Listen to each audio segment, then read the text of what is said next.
Lira! Lira! Kunwari ka ba? Ikaw yung fragletang fake na Ashley Hara, di ba? Kaya nga dito nang matanggal ko ang maskara mo.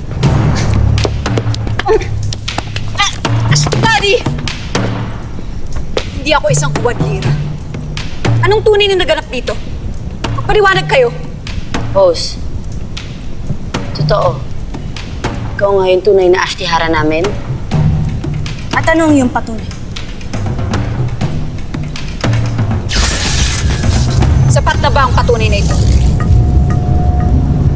Yes.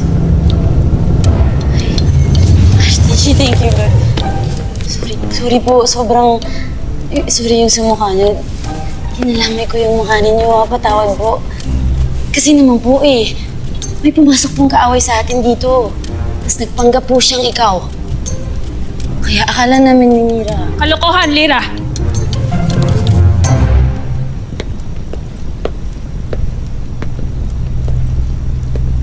Hindi isang kaaway ang Hara Danaya na nakaharap ninyo kanina.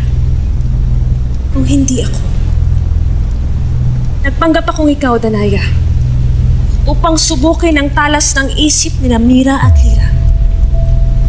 At hindi ako nagkamali, pagkat nahigingan agad nila na ako ay isang huwad. Kaya binabati ko kayo, Lira, Mira, pagkat tunay nga na alerto kayo sa lahat ng pagkakataon.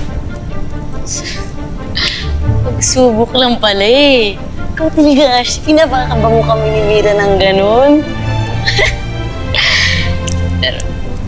Mahusay, Lira, Mira.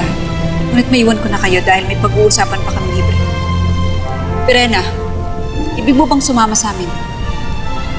Susunod ako sa sandaling matapos ko ang aking mga gagawin. Kung gayon ay mauna na ako sa